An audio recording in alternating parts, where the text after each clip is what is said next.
नमस्कार प्यारे विद्यार्थियों, स्वागत है आप सभी का DYS मैथ्स क्लासेज में। तो प्यारे विद्यार्थियों, आज के इस वीडियो लेक्चर में हम बात करेंगे क्लास 12th मैथ्स NCERT के चैप्टर नंबर फर्स्ट, जिसका नाम है रिलेशंस एंड फंक्शंस, यानी कि संबंध एवं फलन। संबंध एवं फलन के हम एक्सरसाइज पे डिस्कस कर रहे थे, यानी कि एक्सरसाइज 1.1 के क्वेश्चंस पे डिस्कस कर रहे थे, उनको सॉल्व करवा रहे थे, जिनमें हम लगभग 12 क्वेश्चन शायद करवा चुके थे। हाँ, टोटल 12 क्वेश्चन, एक्सरसाइज 1.1 के टोटल 12 क्वेश्चन हो गए थे। आज हम उसके आगे के क्वेश्चंस पे बात करेंगे और इस एक्सरसाइज में टोटल 16 यानी कि 16 क्वेश्चंस हैं, जिनमें हमने 12 क्वेश्चन कर लिए थे। आज हम बात करेंगे क्वेश्चन नंबर 13 से क्वेश्चन नंबर 16। आज के इस लेक्चर के साथ एक्सरसाइज 1.1 पूरा का पूरा ख़त्म हो जाएगा। उसके बाद हम लोग फंक्शंस टॉपिक पर बात करेंगे। ये हम पढ़ रहे हैं रिलेशंस, उसके बाद हम लोग पढ़ेंगे फंक्शंस। तो रिलेशन एंड फंक्शन इस तरीके से टॉपिक खत्म हो जाएगा। लेकिन आज हम सबसे पहले रिलेशंस पे जो क्वेश्चंस हैं एक्सरसाइज 1.1 के थ्रू आज हम उस पर डिस्कस करेंगे। और मैं ये उम्मीद करता हूँ, मुझे ये विश्वास है कि आपको ये चैप्टर सरल लग रहा होगा, क्योंकि ये चैप्टर थोड़ा सा बोरिंग है। इंटरेस्टेड मैं इसे बनाने की कोशिश कर रहा हूँ। तो प्यारे विद्यार्थियों, आप लोग मेरे साथ मेहनत करें, आपको कहीं ना कहीं इस चैप्टर में कोई भी कठिनाई देखने को नहीं मिलेगी। तो चलिए स्टार्ट करते हैं आज के इस सेशन को, और क्वेश्चन नंबर 13 के साथ इस लेक्चर को स्टार्ट करेंगे। क्वेश्चन को हम यहाँ पर रीड कर रहे हैं। क्वेश्चन नंबर 13 कह रहा है कि so that the relation R defined in the set A of all polygons as R is equal to P1, P2 such that it means P1 related P2 such that P1 and P2 have same number of sides is an equivalence relation. What is the set of all elements in related to the set related to the right angle triangle T with sides 3, 4, 5। तो इस question में actually 2 part है, तो एक बार question को और समझाने की कोशिश करते हैं। कह रहा है कि यहाँ पे एक सेट दिया गया है, और सेट है वो सभी ट्रायंगल्स का एक सेट है, नहीं सेट ऑफ ऑल पॉलीगन्स का ये सेट है। तो सेट को ए से दिखाया गया है। ये क्वेश्चन नंबर 13 है, ये क्वेश्चन नंबर 13 है। तो क्वेश्चन नंबर 13 पे हम बात कर रहे हैं। उसमें सेट जो दिया गया है वो सेट है set of all polygons, set of all polygons का ये सेट है, और ऐसे पॉलीगन्स का ये सेट है। अच्छा, सिर्फ वही है, मतलब सारे पॉलीगन्स का ही सेट है। पॉलीगन को बोलते हैं बहुभुज, यानी कि जिसमें 3 या 3 से अधिक भुजाएं होती हैं। यानी कि पॉलीगन्स किसे कहते हैं? जिसमें कम मतलब 3 साइड्स हो या 3 से अधिक साइड्स हो, उनको पॉलीगन्स कहा जाता है। तो ऐसा कोई भी क्लोज्ड कर्व जिसमें 3 या 3 से अधिक भुजाएं हो, 3 या 3 से अधिक साइड्स हो, उनको पॉलीगन्स बोलते हैं। जैसे ट्रायंगल्स हो गया, क्वाड्रिलेटरल हो गया, यानी कि त्रिभुज, चतुर्भुज, पंचभुज, यानी कि पेंटागन, हेक्सागन, इस तरीके के जो हमारे स्ट्रक्चर्स होते हैं, शेप होते हैं, उनको हम लोग पॉलीगन्स बोलते हैं। तो ये जो सेट है वो सेट ऑफ ऑल पॉलीगन्स, सभी बहुभुजों का ये एक समुच्चय है। आगे इस पर एक रिलेशन डिफाइन किया गया है। रिलेशन कुछ इस प्रकार से डिफाइन किया गया है। रिलेशन में कहा है कि 2 पॉलीगन्स P1 और P2 आपस में रिलेटेड होंगे, यानी कि 2 पॉलीगन्स हैं, एक पॉलीगन्स P1 है कामा दूसरा P2 है, ये आपस में रिलेटेड होंगे तब when number of sides in P1 is equal to number of sides in P2। यानी कि 2 पॉलीगन्स आपस में रिलेटेड हो जाएंगे, वो रिलेशन में आ जाएंगे, वो ऑर्डर्ड पेयर उस रिलेशन में आ जाएगा यदि उनमें नंबर ऑफ साइड्स यानी कि भुजाओं की संख्या क्या हो, सेम हो। तो वही ये कह रहा है कि रिलेशन को इस प्रकार से डिफाइन किया गया है कि P1 is related P2 such that P1 and P2 have same number of sides. यहाँ पे बोला है कि P1 and P2 have same number of sides, यानी कि हिंदी में इस बात को अगर मैं बोलना चाहूँ तो हिंदी में ये है कि P1 व P2 बहुभुज में भुजाओं की संख्या बराबर होंगी। तो जब भुजाओं की संख्या बराबर होगी तो दोनों जो पॉलीगन्स होंगे वो आपस में रिलेटेड हो जाएंगे। ये रिलेशन दिया गया है।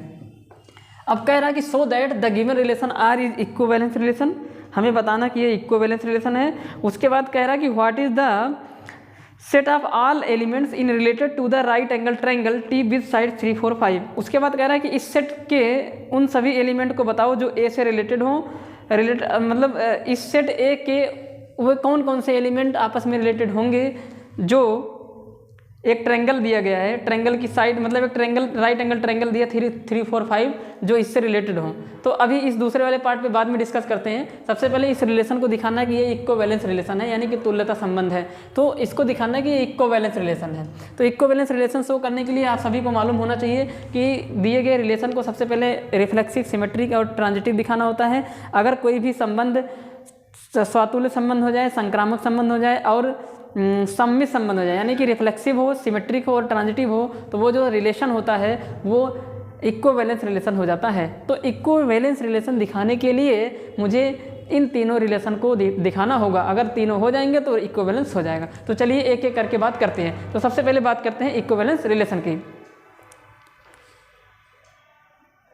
तो इक्विवेलेंस रिलेशन दिखाने के लिए सबसे पहले मतलब मुझे दिखाना पड़ेगा रिफ्लेक्सिव रिलेशन। तो सबसे पहले इसके सॉल्यूशन पार्ट को सॉल्व करते हैं, इसको हल करते हैं और मुझे दिखाना होगा रिफ्लेक्सिव रिलेशन।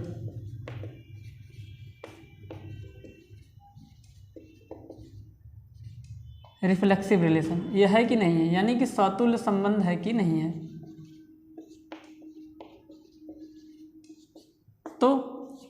तो ध्यान से सुनिए, रिलेशन अब समतुल्य में क्या करते हैं कि उस सेट के उसी एलिमेंट का उसी एलिमेंट के साथ रिलेशन दिखाना है। तो उस सेट के किसी मतलब कोई भी पॉलीगन स्वयं के साथ रिलेटेड होगा अगर उनमें नंबर ऑफ साइड्स क्या हो, सेम हो। तो मैं आपकी जानकारी के लिए बता दूं, कोई भी पॉलीगन स्वयं के साथ उतना ही साइड रखेगा जितना उसमें साइड होती है। तो इसका मतलब है कि ये रिफ्लेक्सिव रिलेशन है। ठीक, जैसे एक ट्रायंगल है, एक ट्रायंगल पी क्यू आर है, तो पी क्यू आर के साथ उतना ही तो रखेगा, ऐसा तो है नहीं। जैसे मान लीजिए कोई ट्रायंगल है, ये ट्रायंगल है पी क्यू आर। अब इसमें नंबर ऑफ साइड्स कितनी है इस ट्रायंगल में, एन टी मतलब ये ट्रायंगल है, number of sides in triangle P Q R ये 3 है। तो स्वयं के साथ भी 3 ही होगा, यानी कि अब स्वयं के साथ वही होगा, यानी कि नंबर ऑफ साइड्स सेम हो गया, इसलिए वो रिलेशन में आएंगे। ऐसा रिलेशन की डेफिनेशन में कहा है। तो यहाँ पे लिखेंगे let any polygon P belonging in set A, माना कोई भी बहुभुज P है जो इस सेट से बिलोंग कर रहा है, इस समुच्चय से बिलोंग कर रहा है, यानी कि जो P है वो किसी भी पॉलीगन को दिखा रहा है। तो यहाँ पे लिखेंगे because number of sides are same in any polygon itself, यानी कि स्वयं के साथ किसी भी बहुभुज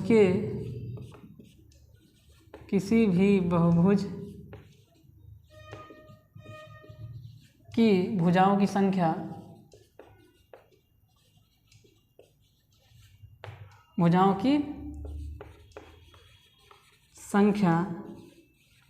सेम होगी।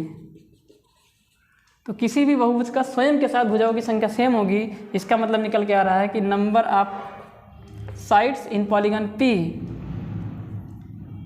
यानी कि सीधा सीधा ये बोल देंगे हेंस मीन्स अतः जो P है वो P से बिलोंग कर जाएगा, यानी कि P, P उस रिलेशन में आ जाएगा। और ये सबके लिए है, फॉर ऑल पॉलीगन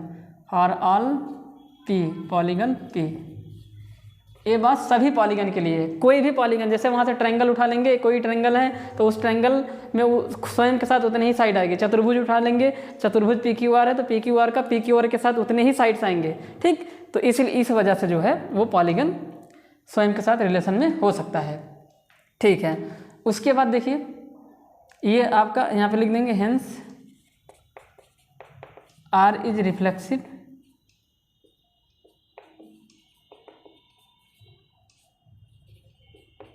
अतः R संबंध R एक स्वतुल्य संबंध होगा।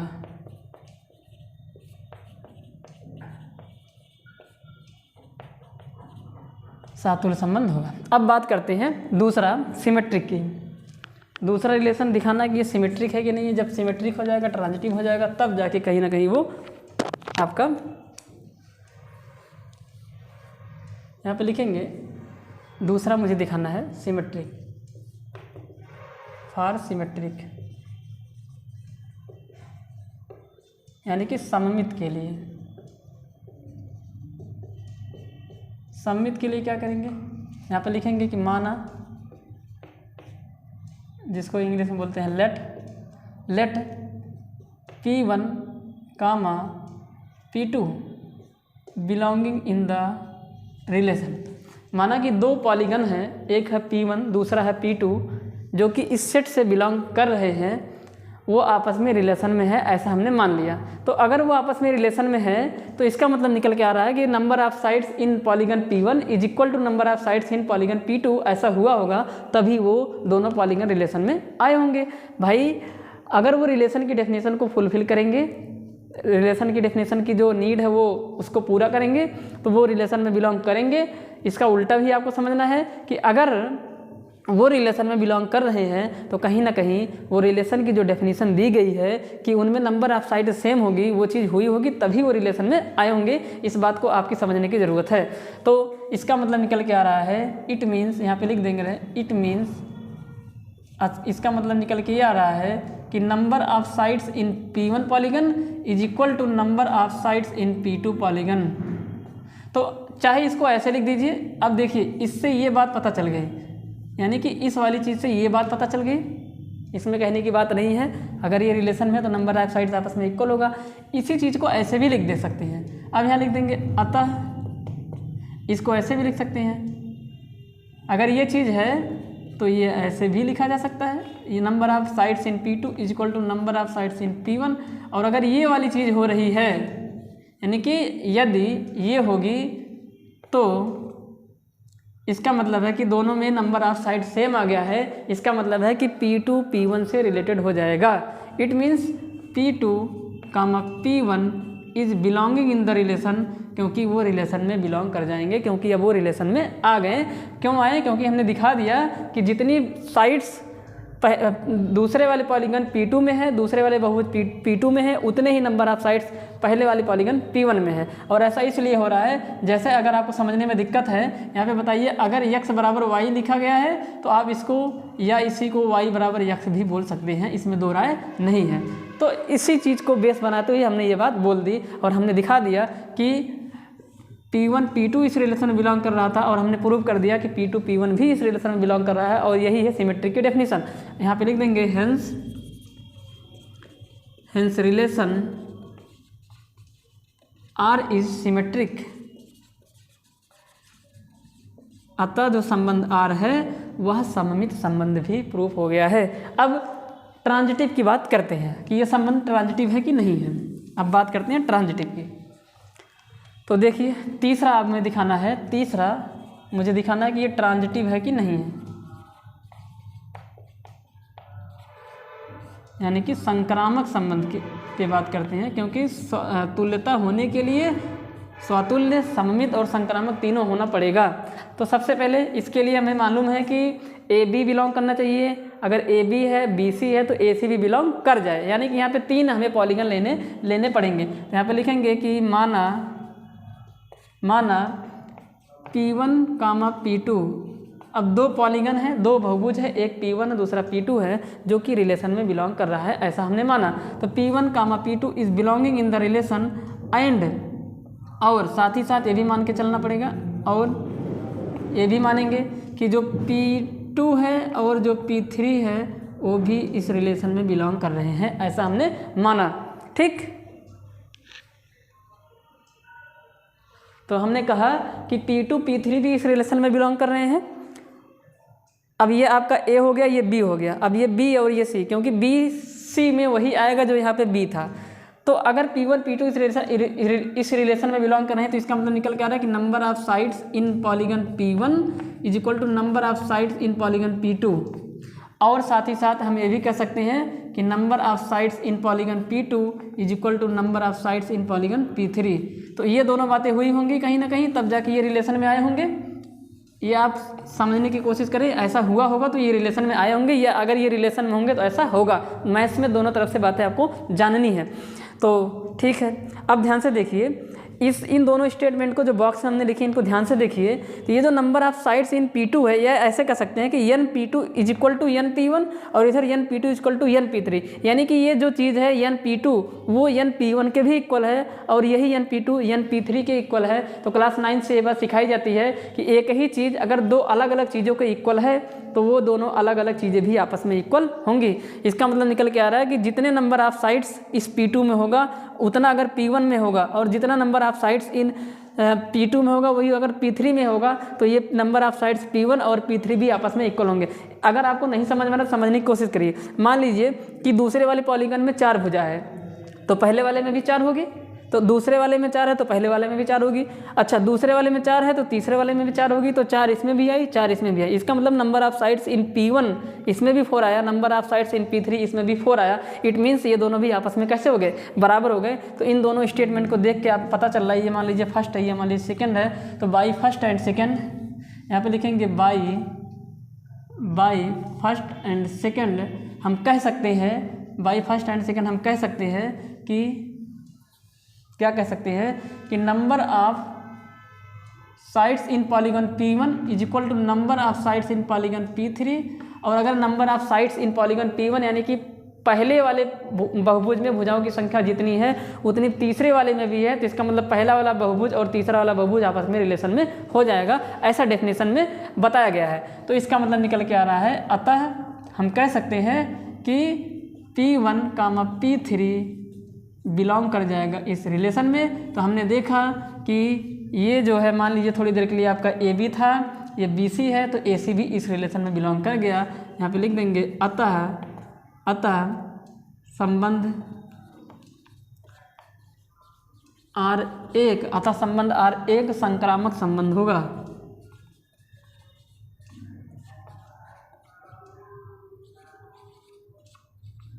It means relation R is a transitive relation. तो हमने देखा कि ये जो संबंध R था वो रिफ्लेक्सिव भी हो गया, सिमेट्रिक भी हो गया और ट्रांजिटिव भी हो गया। तो इसका मतलब ये इक्विवेलेंस रिलेशन भी है या तुल्यता संबंध भी है। तो इन तीनों को देखते हुए यहाँ पे लिख देंगे hence relation R is reflexive, symmetric and transitive, so relation R is equivalence also. इसलिए जो रिलेशन होगा वो तुल्यता संबंध भी होगा, तुल्यता संबंध भी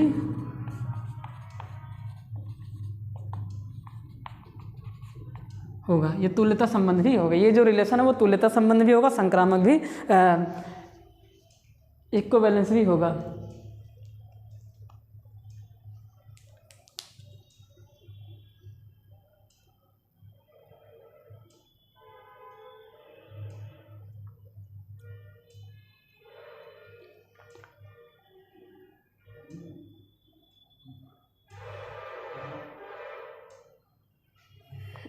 तो इस तरीके से इस रिलेशन को हम इक्विवेलेंस रिलेशन प्रूव कर देते हैं। अब इसके दूसरे वाले पार्ट पे बात करते हैं, दूसरे वाले पार्ट को। तो इतना आप लोग देखिए, नोट कर लीजिएगा। अगर आप इसको अच्छे से समझेंगे तो आपको ये ज़रूर समझ में आएगा। इसमें रिलेशन में बताया गया था कि दो पॉलीगन्स को हिंदी में बोलते हैं बहुभुज। बहुभुज उसे कहते हैं जिसमें 3 या 3 से अधिक भुजाएं होती हैं, उनको बहुभुज बोला जाता है। तो कोई दो बहुभुज आपस में रिलेशन में होगा यदि उनमें नंबर ऑफ साइड्स भुजाओं की संख्या इक्वल होगी, बराबर होगी। कहने का मतलब ये होगा कि त्रिभुज का रिलेशन त्रिभुज के साथ होगा, वो किसी भी प्रकार का त्रिभुज हो। चतुर्भुज का रिलेशन चतुर्भुज के साथ होगा, पंचभुज का पंचभुज के साथ होगा। किसी भी त्रिभुज का किसी भी चतुर्भुज के साथ रिलेशन नहीं होगा। क्यों? क्योंकि त्रिभुज में 3 भुजा होती हैं और चतुर्भुज में 4 भुजा होती हैं। तो कहाँ नंबर ऑफ साइड्स इक्वल हो रहे हैं, इसलिए त्रिभुज का चतुर्भुज के साथ यहाँ पे कोई भी रिलेशन नहीं होगा। तो समझने की आप कोशिश करें, इस तरीके से इक्विवेलेंस रिलेशन प्रूफ हो जाता है। अब इसके दूसरे वाले पार्ट की बात करते हैं, तब तक इसको आप लोग नोट कर लीजिएगा।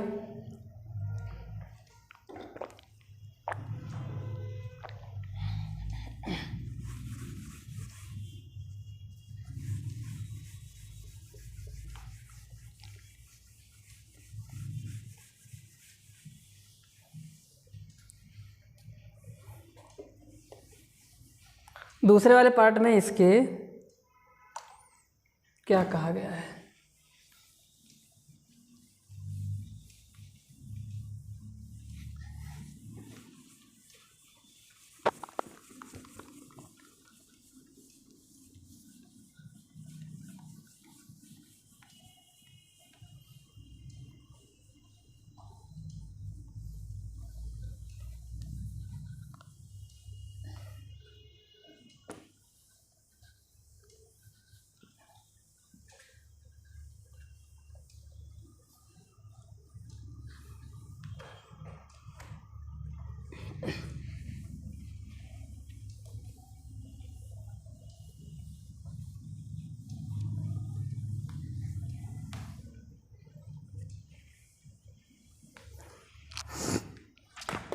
कह रहा है इसमें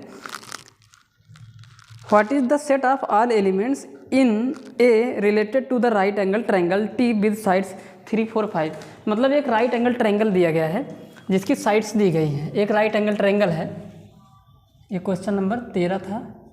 और इसके दूसरे वाले पार्ट पे बात करते हैं, इक्विवेलेंस क्लास की वो बात कर रहा है। तो एक राइट एंगल ट्रायंगल दिया गया है, एक राइट एंगल ट्रायंगल मान लीजिए ये कोई ट्रायंगल है टी और इसका नाम है, या ऐसे इस ट्रायंगल टी, इसका इस ट्रायंगल का नाम टी है, या फिर ऐसे कह देंगे ये पी है, ये क्यू है और ये आर है। और इस ट्रायंगल की साइड्स दी गई है, साइड्स दिया गया 3, 4, 5। तो 3 दिया गया है, 4 दिया गया, 5 दिया गया है। वो कह रहा है कि इस ट्रायंगल राइट एंगल ट्रायंगल से उस सेट ए के कौन कौन से एलिमेंट रिलेटेड होंगे। तो आप सभी जानते हैं कि उस सेट ए के वही एलिमेंट इस राइट एंगल ट्रायंगल से रिलेटेड होंगे जिसमें नंबर ऑफ साइड्स उतना ही होगा जितना इस राइट एंगल ट्रायंगल में है। तो आप सभी को जानना होगा कि क्योंकि ये राइट एंगल ट्रायंगल एक ट्रायंगल ही है, इसलिए उस सेट, ये पॉलीगन्स का जो सेट है उसमें से वही एलिमेंट आएंगे जिसमें नंबर ऑफ साइड्स कितने हो जाएंगे, सिर्फ 3 हो जाएंगे। तो इसका मतलब है कि इस राइट एंगल ट्रायंगल से रिलेटेड उस सेट के वही एलिमेंट आएंगे जो ट्रायंगल्स होंगे। तो यहाँ पे साफ साफ लिख सकते हैं, इट मीन्स, यहाँ पे लिखेंगे, यहाँ पे जो क्वेश्चन में पूछा वही लिख देते हैं। सीधा क्वेश्चन में पूछा है कि what is the set of all elements. यहाँ पे लिखेंगे set of all elements, set of all elements in set A that is related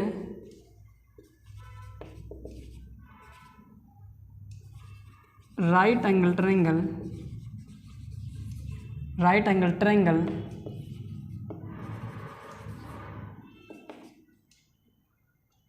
PQR having sides 3, 4, 5। यानी कि उस समुच्चय ए के वह सभी तत्व, वह सभी एलिमेंट जो इस त्रिभुज PQR से संबंधित होंगे वो क्या होगा, set of all triangles. Set of all triangles is set of all triangles. तो आपका जो आंसर होगा वो होगा सेट ऑफ ऑल ट्रायंगल्स। तो सेट ऑफ ऑल ट्रायंगल जितने भी होंगे यानी कि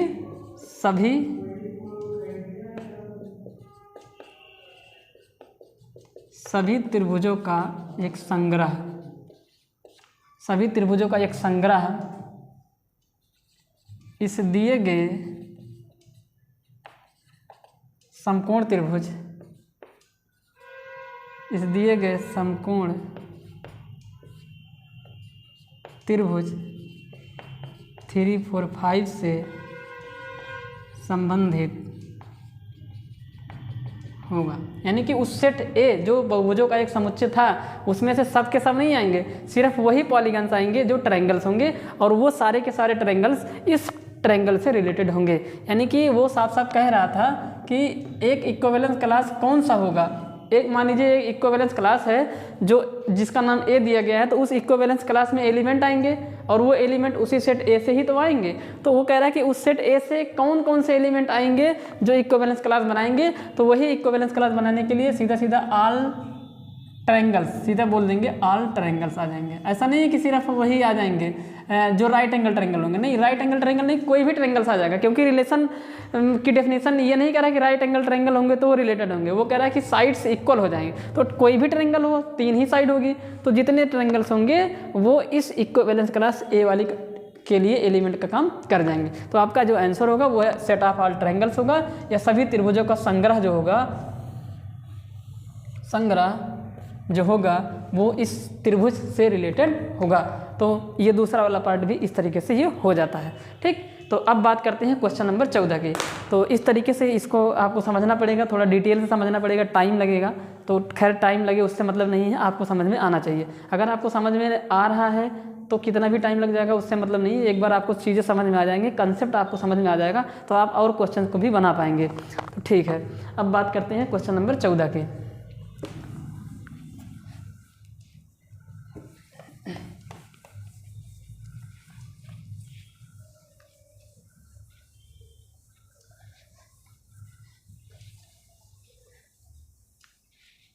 एक क्वेश्चन बताने में बहुत टाइम लगता है इस चैप्टर का, क्योंकि ये चैप्टर बहुत कंसेप्चुअल चैप्टर है, बहुत लिखना पड़ता है इसमें।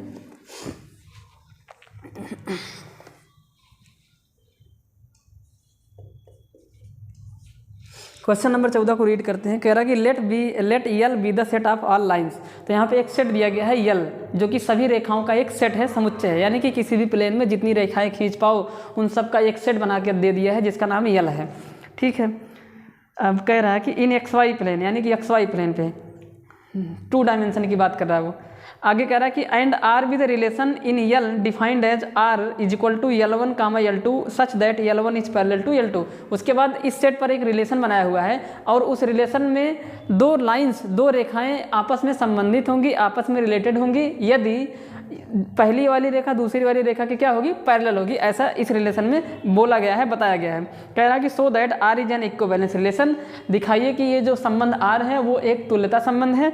And find the set of all lines, और find the set of all lines related to the line y equal to 2x plus 4। तो एक रेखा दिया गया है जो है y equal to 2x plus 4, रेखा y equal to 2x plus 4 से संबंधित सभी रेखाओं का एक सेट भी आपको बताना है।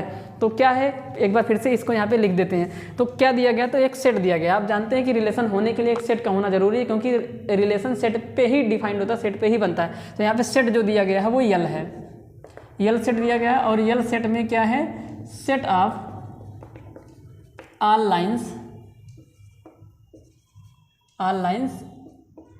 ऑन एक्स वाई प्लेन,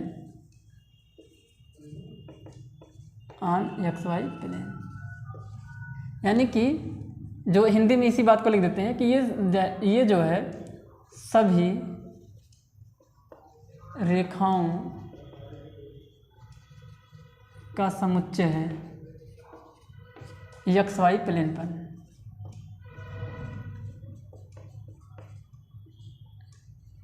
तो एक्स वाई समतल पर जितनी रेखाएं बन सकती है, टेढ़ी मेढ़ी, ऐसे टेढ़ी मेढ़ी कुछ भी, ऐसे वैसे, ऐसे ऐसे ऐसे ऐसे ऐसे ऐसे ऐसे, मतलब कोई भी रेखा जो होगा इसमें से जितनी रेखाएं आप इस प्लेन पे खींच पाए, मान लीजिए व्हाइट बोर्ड एक एक्स वाई प्लेन है और इस पर आप जितनी रेखाएं खींच पा रहे हैं उन सभी रेखाओं का एक सेट है, पर उनमें से वही रेखाएं रिलेशन में आएंगी जो एक दूसरे के पैरेलल होगी। जैसे ये वाली लाइन और ये वाली लाइन आ सकती हैं, यानी कि अगर ये L1 है ये L2 है तो ये दोनों लाइन रिलेशन में आ सकती हैं, मतलब आएंगी अगर ये पैरेलल होंगी तो। बट एक रेखा ये है और दूसरी रेखा ये है, ये L1 है और ये L2 है, ये दोनों लाइन में, मतलब यहाँ पे हम कह देंगे कि L1 comma L2 is not belonging in the relation, ये रिलेशन में नहीं आ पाएंगे। क्यों? क्योंकि ये दोनों लाइन पैरेलल नहीं है, ये इंटरसेक्टिंग लाइन है। तो रिलेशन इसमें डिफाइन करके दिया गया है। रिलेशन यहाँ पे मैं लिख देता हूँ, रिलेशन डिफाइन किया गया है। रिलेशन में 2 लाइन्स L1 कामा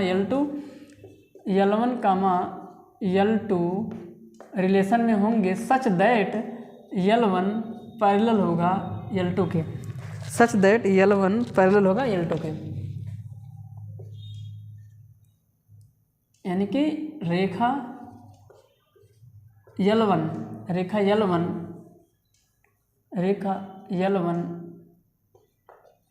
रेखा L2 के समांतर होगी जब समांतर होगी तो वो रिलेशन में आएगी, अदरवाइज नहीं आएगी, पैरेलल होगी, पैरेलल होगा, ठीक, तभी वो रिलेशन में आएगा, अदरवाइज नहीं। हमने दिखा दिया कि ये दोनों रिलेशन में नहीं आएंगे, पर ये दोनों आ सकते हैं क्योंकि ये दोनों आपस में पैरेलल हैं। तो सेट क्या है? सभी लाइंस का एक सेट है। रिलेशन क्या है? रिलेशन में तभी आएंगे जब वो एक दूसरे के पैरेलल होंगे, एक दूसरे के समांतर होंगे। चलिए अब बात करते हैं, इसको दिखाना कि ये जो रिलेशन है वो इक्विवेलेंस रिलेशन है। तो वही पिछले वाले क्वेश्चन की तरह इक्विवेलेंस दिखाने के लिए रिफ्लेक्सिव, सिमेट्रिक और ट्रांजिटिव तीनों दिखाना पड़ेगा। तो सबसे पहले एक एक करके बात करते हैं। तो सबसे पहले दिखाते हैं रिफ्लेक्सिव को। सबसे पहले दिखाएंगे रिफ्लेक्सिव, यानी कि स्वातुल्य। स्वातुल्य तो कोई भी रेखा स्वयं के समांतर होती है, और स्वातुल्य में यही होता है कि उस सेट के प्रत्येक एलिमेंट का स्वयं के साथ रिलेशन हो। जो सेट दिया गया सभी रेखाओं का, उसके प्रत्येक एलिमेंट का स्वयं के साथ रिलेशन होगा तो वह स्वतुल्य होगा, और सारे एलिमेंट का होना चाहिए। अगर किसी का भी छूटा तो वह स्वतुल्य नहीं होगा। और हम जानते हैं कि वो रिलेशन में तब आएगा जब वो खुद के साथ पैरेलल होगी। तो कोई भी लाइन खुद के साथ पैरेलल होती है, ठीक। तो यहाँ पे लिखेंगे माना या लेट एनी लाइन यल जो कि बिलोंग कर रहा है उस रिलेशन यल से, माना कि उस सेट यल से बिलोंग कर रहा है। माना कि कोई भी रेखा यल कोई भी रेखा हो सकती है जो कि उस सेट से बिलोंग कर रही है, वो आपस में रिलेशन में होगी। Is L comma L belonging in the relation because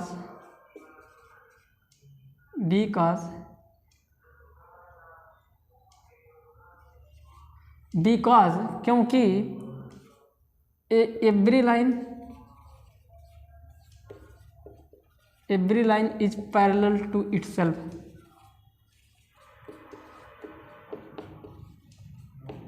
चूँकि प्रत्येक जो रेखा है वो स्वयं के समांतर होती है। यहाँ पे लिख देंगे चूँकि प्रत्येक रेखाएं स्वयं के प्रत्येक रेखा स्वयं के समांतर होती है। तो अगर प्रत्येक रेखा स्वयं के समांतर होगी तो इस वजह से वो रिलेशन में आ जाएंगे, क्योंकि वो दोनों समांतर हो जाएंगे। तो यहाँ पे लिख देंगे कि वो बिलोंग कर गया उस रिलेशन में। अब यहाँ पे लिख देंगे अतः संबंध आर जो कि दिया गया है ऊपर एक स्वातुल्य संबंध होगा।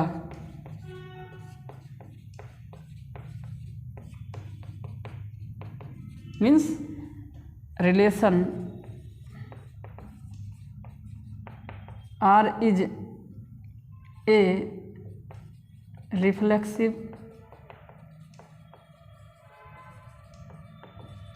रिलेशन। दूसरा बात करते हैं इसके दूसरे वाले, यानी कि अब दूसरा हमें सिमेट्रिक प्रूव करना है।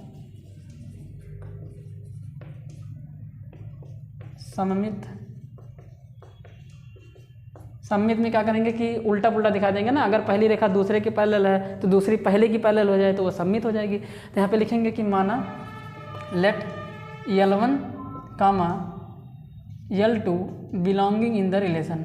हमने मान लिया कि L1 और L2 रिलेशन में बिलोंग कर रहा है। इट मीन्स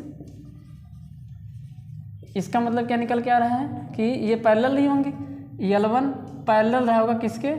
L2 के, ठीक। तो अगर L1 L2 के पैरेलल है तो L2 L1 के पैरेलल है। तो जैसे अगर यहाँ पे मैं बोलूँ तो x पैरेलल है y के लिखिए, या y पैरेलल है, जैसे देखिए ना, ये कोई रेखा है, मान लीजिए ये कोई रेखा है L1 और ये कोई रेखा है L2। तो L1 पैरेलल हो गई L2 के, तो L2 पैरेलल हो जाएगी L1 के। दोनों एक दूसरे के पैरेलल होते हैं, ठीक। यानी कि जितनी दूरी इस रेखा की इससे है, अगर ये 10 है तो इसकी भी इससे 10 ही होगी। और पैरेलल रेखाओं की यही खासियत है कि उनके बीच की दूरी हर जगह क्या होती है? बराबर होती है, ठीक। तो यानी कि हम कह सकते हैं कि अगर ये वाली बात होगी तो ये वाली बात भी हो जाएगी। इसमें आपको ज़्यादा सोचने समझने की ज़रूरत नहीं है। तो इसका मतलब निकल के आ रहा है अतः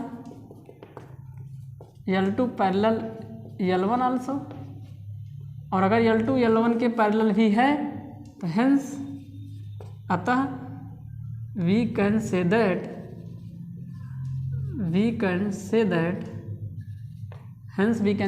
अतः हम कह सकते हैं कि L2 comma L1 is belonging in the relation. और अगर तो हमने देखा कि L1 L2 के पैरेलल हो गया और L2 L1 के पैरेलल हो गया। इन दोनों बातों से पता चल रहा है, अतः हेंस रिलेशन संबंध relation R is symmetric relation.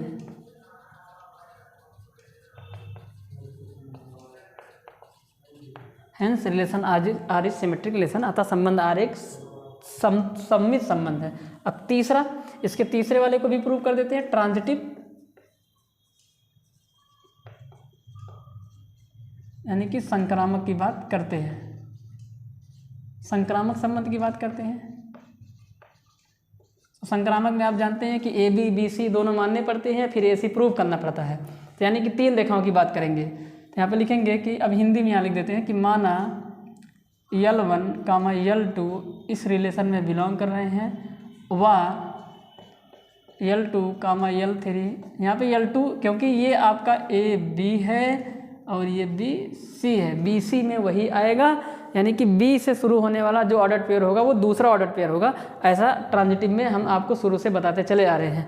तो ये ए बी, ये बी सी, तो अगर L1 L2 इस रिलेशन में बिलोंग कर रहा है और साथ ही साथ L2 L3, तो अगर L1 L2 बिलोंग करेगा तो इसका मतलब निकल के आ रहा है, इट मीन्स L1 पैरेलल रहा होगा किसके, L2 के, व इसका मतलब क्या निकल के आ रहा है कि L2 पैरेलल रहा होगा किसके, L3 के। वही बात निकल के आ रही है कि L2 L1 के भी पैरेलल है, L2 L3 के भी पैरेलल है। इसका मतलब निकल के आ रहा है, इन दोनों बातों से पता चल रहा है। अतः यहाँ इसको फर्स्ट कह दीजिए, इसको स्टेटमेंट सेकंड कह दीजिए।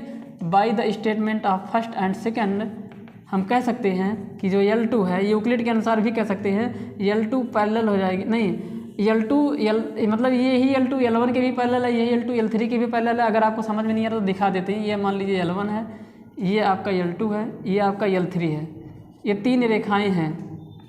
तो अगर L1 रेखा L2 के पैरेलल है तो L1 L2 के बीच की दूरी कितनी होनी चाहिए, 10। L2 L3 के पैरेलल है तो इसके बीच में कितनी दूरी, इसके बीच भी मतलब वही दूरी होनी चाहिए।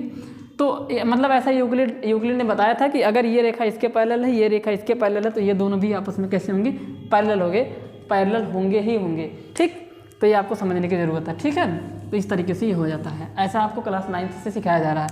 तो बाई फर्स्ट एंड सेकंड हम कह सकते हैं L1 पैरेलल हो जाएगा L3 के, और अगर L1 और L3 के parallel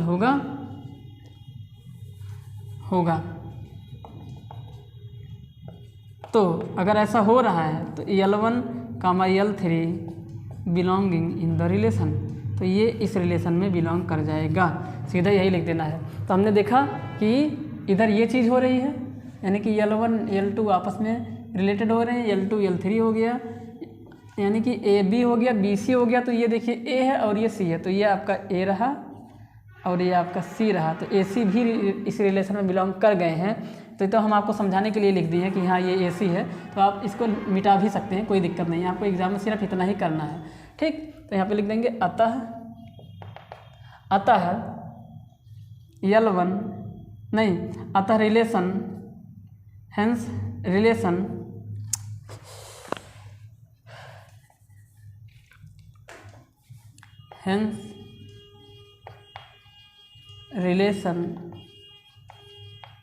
R is transitive relation.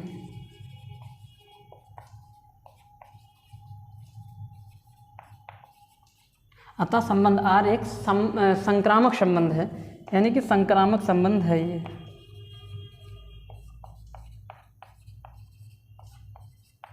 तो इस तरीके से हमने प्रूफ कर दिया कि ये जो रिलेशन है वो रिफ्लेक्सिव, सिमेट्रिक और ट्रांजिटिव सब कुछ हो गया। तो यहाँ पे लिखेंगे अतः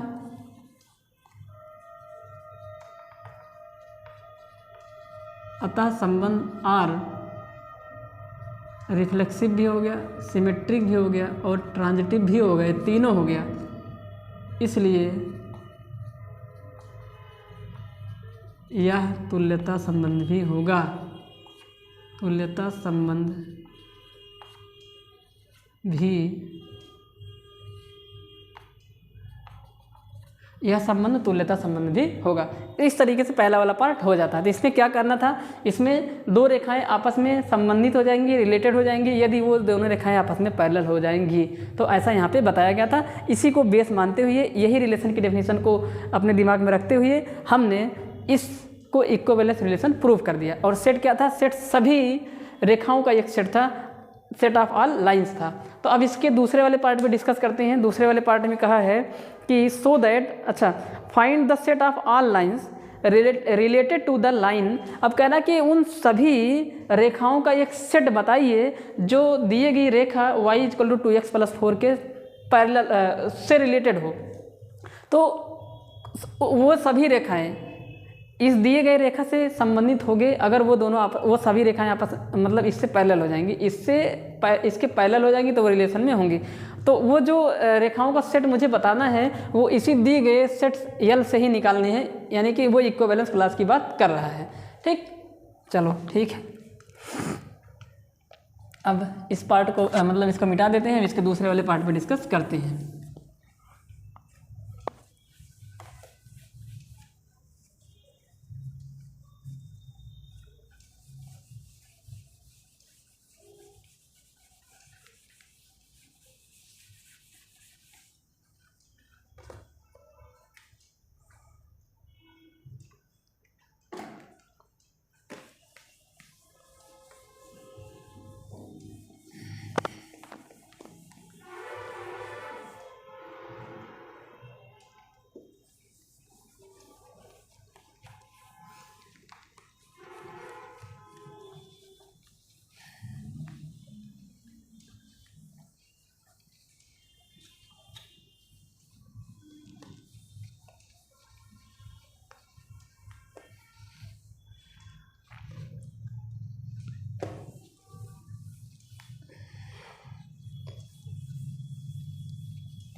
तो एक रेखा है, यानी कि पूछ रहा है set of all points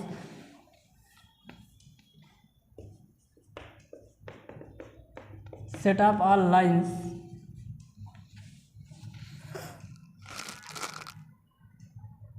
related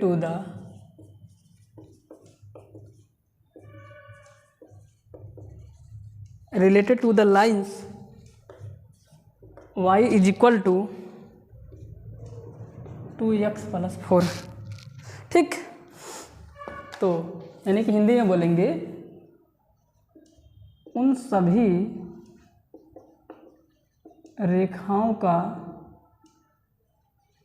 सभी रेखाओं का समुच्चय जो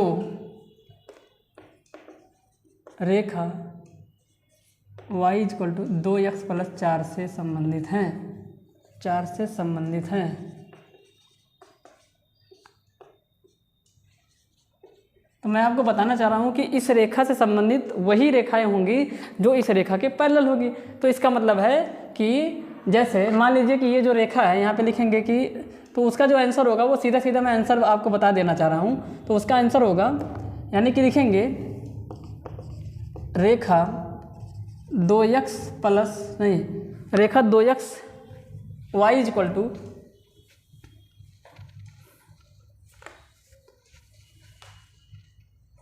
y = 2x+4 के से संबंधित या के समांतर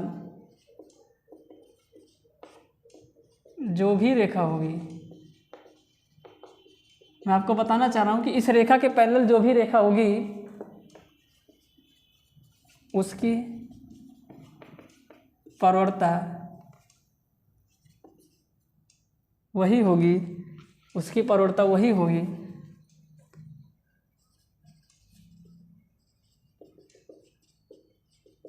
जो y = 2x+4 की होगी।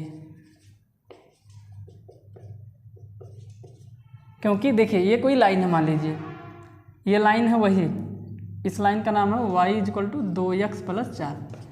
क्योंकि ये एक लीनियर इक्वेशन है और लीनियर इक्वेशन को जब ग्राफ पे दिखाया जाता है तो वो एक स्ट्रेट लाइन बनता है, तो ये कोई लाइन है। अब इसके पैरेलल जो भी लाइन होगी, माना कि इसके पैरेलल कोई लाइन है L1, तो इसके पैरेलल जो भी लाइन होगी, दो पैरेलल लाइन की जो स्लोप होती है वो आपस में इक्वल होती है। यहाँ पे लिख देंगे चूंकि स्लोप ऑफ टू पैरेलल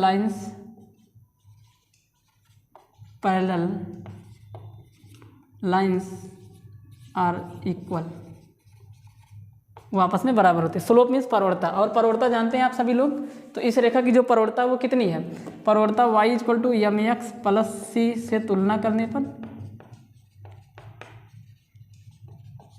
तो तुलना जब कर देंगे आप लोग तो आप ध्यान से देखिए, तो m की वैल्यू क्या होगी, 2 है, तो परवड़ता y मतलब परवड़ता m की वैल्यू किसके बराबर आ जाएगी, 2 के बराबर आ जाएगी, तो परवड़ता 2 हो जाएगी। तो रेखा का समीकरण क्या होगा, तो रेखा का समीकरण क्या होगा, पर c चेंज हो जाएगा, c की वैल्यू फिक्स नहीं, c बदलती चली जाएगी। तो रेखा का समीकरण हो जाएगा y इक्वल टू m की वैल्यू 2 x प्लस c, पता नहीं c नहीं मालूम है, तो ये वाले जो लाइन का सेट होगा इसमें c की वैल्यू चेंज करते रहेंगे। तो आपका जो आंसर होगा वो यही होगा, यानी कि यहाँ पे परवड़ता सेम हो, जो भी रेखा इससे रिलेटेड होगी वो समांतर होगी। किससे related, y equal to 2x plus 4 से, जो भी रेखा रिलेटेड होगी, जो भी संबंधित होगी, उसकी जो परवड़ता होगी वही होगी जो इसकी है। तो इसकी परवड़ता कितनी है, 2, ये m क्या है, परवड़ता है, यानी कि स्लोप है। ये 11th क्लास में आपने पढ़ा होगा, स्लोप इक्वल होती है दो पैरेलल लाइंस की, तो स्लोप m, पर c की वैल्यू यहाँ से अलग अलग हो सकती है। तो c क्या है नहीं मालूम है, तो c की वैल्यू क्या है नहीं पता, तो c की वैल्यू चेंज करते रहेंगे, तो सेट ऑफ लाइंस मिलते चले जाएंगे। तो यहाँ पे जो मैंने लिखा कि set of all lines related to the lines y equal to 2x plus 4 is, यहाँ पे लिख देंगे इज, कुछ और नहीं, सब कुछ सेम होता है, दो पैरेलल लाइन में सब कुछ सेम होते हैं, बस उसमें c की वैल्यू नहीं सेम होती है, c चेंज हो जाता है बस। तो यही आपका आंसर हो जाएगा। तो आपके आंसर में आपको आंसर में सिर्फ इतनी बातें लिखनी है बस, संबंधित है जो कि y equal to 2x plus c होगी, ठीक, यही आपको आंसर में लिखना है। इतना हमने आपको समझाने के लिए किया, इतना जो पार्ट है, इतना पार्ट हमने आपको समझाने के लिए किया। आप सभी जानते हैं कि इस रेखा से संबंधित वही रेखा होगी जो इस रेखा के समांतर होगी, और इस रेखा के समांतर, किसी दी गई रेखा के समांतर कोई जो रेखा होगी वो क्या होगी, तो वही मतलब परवड़ता सेम रखेंगे, बाकी c की वैल्यू को चेंज करते रहेंगे। तो यहाँ पे c बदलते रहेंगे, तो जो लाइन, जैसे मान लीजिए y equal to 2x plus 5, y equal to 2x plus 6, y equal to 2x plus 7, y equal to 2x plus 8, ऐसे तमाम सारी लाइन्स होंगी जो इस रेखा के समांतर होंगी। तो c की वैल्यू आपको सिर्फ चेंज करना है बस, और कुछ नहीं करना है। तो आपका जवाब, आपका आंसर दूसरे वाले पार्ट के लिए सिर्फ इतना ही आपको लिखना है। ये तो हम सिर्फ आपको समझाने के लिए बताए हैं, ये नहीं कि आपको ये पूरा लिखना, नहीं, ये पूरा नहीं लिखना, ये आपको सिर्फ समझना है बस। ये किसी भी रेखा के समांतर कोई दूसरी रेखा निकालने के लिए क्या करती है, परवड़ता सेम रखेंगे, सब कुछ सेम कर देंगे, बस c की वैल्यू को चेंज करते चले जाएंगे, ठीक। तो इस तरीके से हम इसको करते हैं। जैसे y equal to 2x plus 4 के समांतर कोई कौन सी रेखा होगी, y equal to 2x plus 5 हो जाएगी, कोई दिक्कत नहीं हो सकती है, ठीक। तो अब बात करते हैं, दो और बचे हुए क्वेश्चन है जिसमें 15 और 16 है, तो 15 और 16 नंबर क्वेश्चन पे बात करते हैं। तो उम्मीद करता हूँ कि आपको ये समझ में आया होगा, तो आप लोग इसको आराम से नोट कर लीजिएगा। बात करते हैं दो बचे हुए क्वेश्चन जिनमें 15 नंबर और 16 नंबर है, उसके बाद ये एक्सरसाइज पूरी तरीके से ख़त्म हो जाएगी।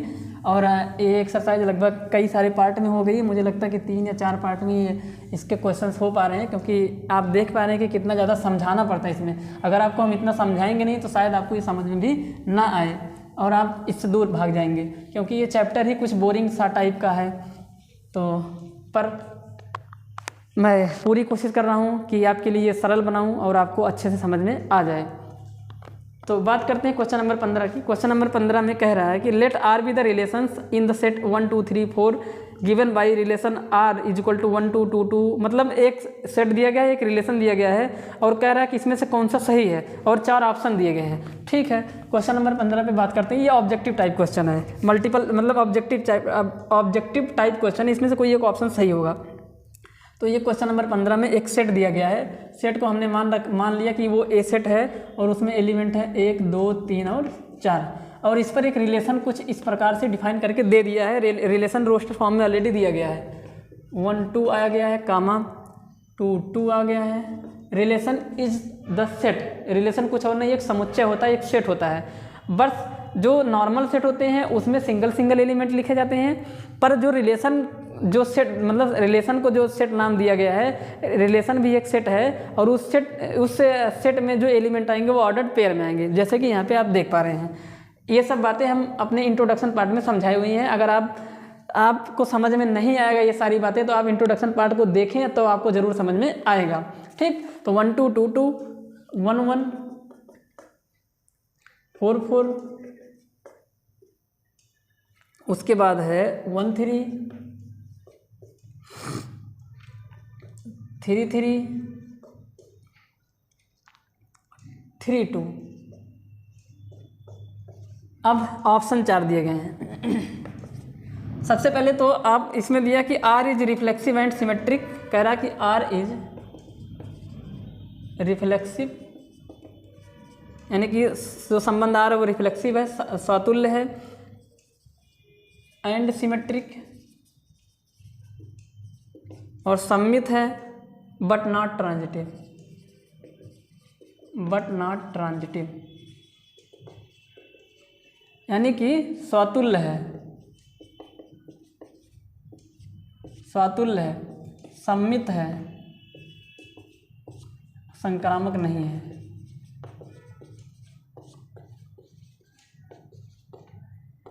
ठीक, दूसरा ऑप्शन क्या है? दूसरा कह रहा है कि रिफ्लेक्सिव है, reflexive and transitive, transitive but not symmetric, symmetric नहीं है ये, यानी कि रिफ्लेक्सिव है, स्वातुल्य है, ट्रांजिटिव संक्रामक है, लेकिन वो सममित नहीं है। तीसरा ऑप्शन क्या है? तीसरा ऑप्शन में कह रहा है कि R is symmetric, R is symmetric है, मतलब सिमेट्रिक सीधा सीधा लिख देते कामा, सिमेट्रिक है एंड ट्रांजिटिव है, ट्रांजिटिव भी है बट नॉट रिफ्लेक्सिव। चौथा ऑप्शन है R is an equivalence relation, R is an equivalence relation, मतलब संबंध आर तुल्यता संबंध है।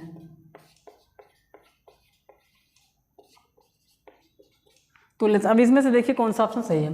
तो सबसे पहले 1 2 3 4 करके अगर इस सेट के प्रत्येक एलिमेंट के डबलेट्स होंगे तो ये रिफ्लेक्सिव होगा। तो ध्यान से देखिए 1 2, ठीक, अच्छा 1 1 है क्या? नहीं है, 1 1 है, 2 2 है क्या? है, 3 3 भी है, 4 4 भी है, तो ये रिफ्लेक्सिव तो है ये। तो रिफ्लेक्सिव कहाँ कहाँ है? आर इज रिफ्लेक्सिव, ठीक है। अब सिमेट्रिक के लिए देख लेते हैं, रिफ्लेक्सिव भी है ये, तो यहाँ पे कह रहा है कि नॉट रिफ्लेक्सिव, इसका मतलब ये ऑप्शन तो ऐसे ही कट गया, रिफ्लेक्सिव है, क्योंकि प्रत्येक एलिमेंट के सेट जो दिया गया है इसके प्रत्येक एलिमेंट्स के डबलेट यहाँ पे है, देखिए ना 1 1 भी है, 2 2 भी है, 2 2 कहाँ है? यहाँ है, 3 3 भी है और 4 4 भी है, तो ये रिफ्लेक्सिव हो गया। ये जो रिलेशन है वो रिफ्लेक्सिव है, स्वातुल्य संबंध है ये। अब बात करते हैं सिमेट्रिक की। देखिए 1 2 है, इसका उल्टा 2 1 है क्या? तो देखिए 1 2 तो है पर इसका उल्टा 2 1 नहीं है, तो ये सिमेट्रिक नहीं है, तो ये सिमेट्रिक नहीं है, रिफ्लेक्सिव है, नॉट सिमेट्रिक, यानी कि ये सममित नहीं है। तो नॉट सिमेट्रिक कहाँ है? यहाँ पे नॉट सिमेट्रिक लिखा गया है। अब बात कर लेते हैं, एक ही ऑप्शन तो लग रहा है नॉट सिमेट्रिक, यहाँ पे सिमेट्रिक है लेकिन वो सिमेट्रिक नहीं है, नॉट सिमेट्रिक यहीं एक जगह दिख रहा है, तो इसका मतलब ये तीसरा ऑप्शन सही होगा। पर आगे भी चेक कर लेते हैं, देख लेते हैं ट्रांजिटिव है कि नहीं है। मान लीजिए ये ए बी है, मान लीजिए आपका ये ए बी है, तो बी सी कौन होगा? तो ये आपका बी सी होगा, जो बी यानी कि 2 से शुरू होने वाला ऑर्डर पेयर है वो बी सी होगा।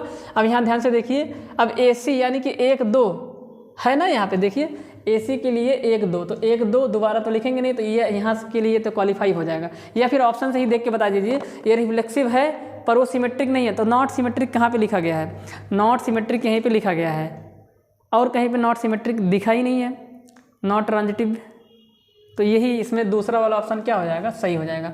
तो आपको दूसरे वाले ऑप्शन पे टिक कर देना है, दूसरा वाला ऑप्शन आपका क्या हो जाएगा? सही हो जाएगा, क्योंकि ये रिफ्लेक्सिव है, सिमेट्रिक नहीं है, लेकिन ये ट्रांजिटिव होगा। यहाँ से देखिए ट्रांजिटिव हो गया। अब मान लीजिए इसको आप ए बी बोल देंगे। अब और समझा देते हैं, ये आपका ए बी हो जाएगा तो बी सी कौन हो जाएगा, दो से शुरू हो जाएगा। तो दो से और कोई शुरू नहीं हो तो बी सी, ए बी तो है पर इसके लिए बी सी नहीं, तो ये ट्रांजिटिव के लिए पास है। अब इसको ए बी कह दीजिए, ए बी इसको कह देंगे। अगर आप इसको ए बी कह देंगे तो बी सी कौन होगा, जो एक से शुरू होगा, ये आपका बी सी हो जाएगा। तो ए सी के लिए 1 और 3 जो कि उपलब्ध है। तो हम देख रहे हैं कि ट्रांजिटिव के लिए क्वालिफाई हो रहा है, बट ये सिमेट्रिक नहीं है। सिमेट्रिक क्यों नहीं है, क्योंकि इस रिलेशन में 1 2 आया है पर उसका उल्टा 2 1 नहीं आ रहा है, इसलिए सिमेट्रिक नहीं है। रिफ्लेक्सिव हो गया, सिमेट्रिक नहीं है। और सिमेट्रिक नहीं है इसके लिए सिर्फ एक ऑप्शन है, ऑप्शन नंबर 2, यही वाला ऑप्शन आपका सही हो जाएगा, यही आपका आंसर हो जाएगा। तो चेक कर लेते हैं इसके आंसर को। मुझे लगता है कि आंसर सही होगा, गलत नहीं होगा। ये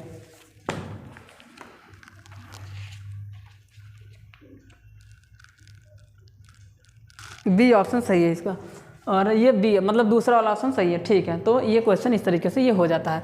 उसके बाद है क्वेश्चन नंबर 16। क्वेश्चन नंबर 16 में कह रहा है कि let R be the relation in the set N given by R. अच्छा, यहाँ पे एक रिलेशन दिया गया है, इसको मिटा देते फिर बताते हैं आपको हम।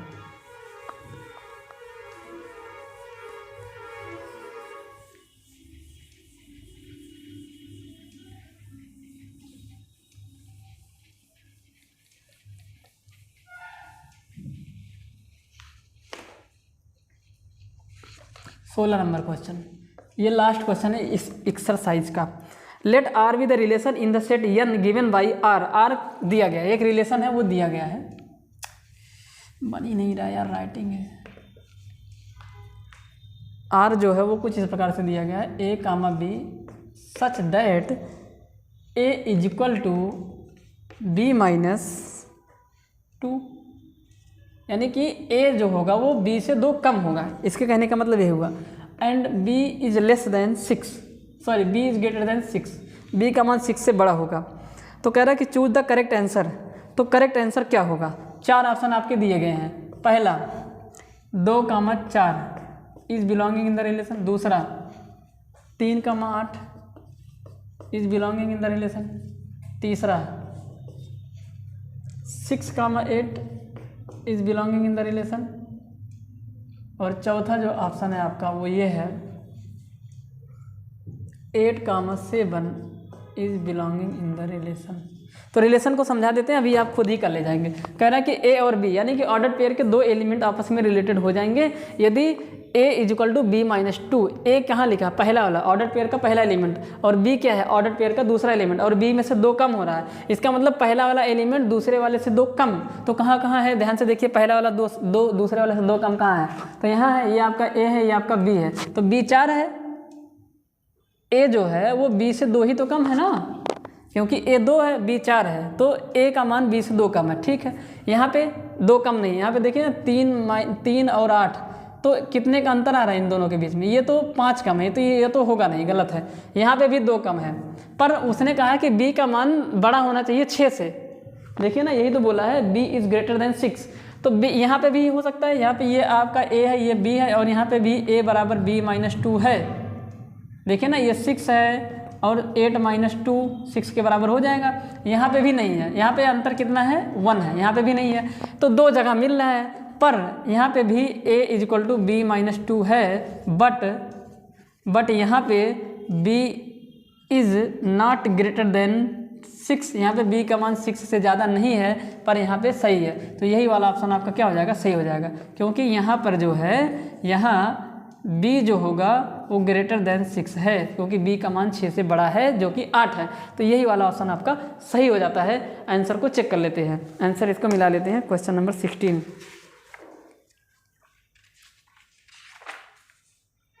सी ऑप्शन इसका सही हो जाएगा। तो इस तरीके से यही आपका क्या हो जाएगा, आंसर। तो इस तरीके से ये एक्सरसाइज खत्म हो जाती है, समाप्त हो जाती है।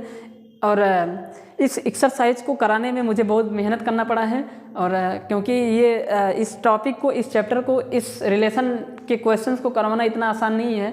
तो आप लोग समझिए और आप लोग इसको अच्छे से पढ़ें, मेहनत के साथ पढ़ें, जितने मेहनत के साथ हमने इसको पढ़ाया है। तो आप लोगों से रिक्वेस्ट है, आप लोग मेहनत के साथ पढ़ाई करें। अगर आपको चीज़ें एक बार में समझ में नहीं आई होंगी तो आप वीडियो को रिपीट करें। एक बार में मुझे भी समझ में नहीं आया था, क्योंकि ये चीज़ ही ऐसी है कि एक बार में समझ में नहीं आता है, पता नहीं क्या इसमें डेफिनेशन होती है, तमाम सारी डेफिनेशन होती है, तो मतलब मज़ा नहीं आता, बोरिंग सा ये इसमें फील होता है। तो मैं आपको समझाना चाह रहा हूँ कि अगर आपको ये एक बार में समझ में नहीं आ रहा है, आप दोबारा देखिए, पर साथ ही साथ इसके नोट्स आप ज़रूर बनाइए। इसको मूवी की तरह मत देखिए कि बस वीडियो लगा के देख लिए, रख दिए और उसके बाद देख रहे चल रहा है।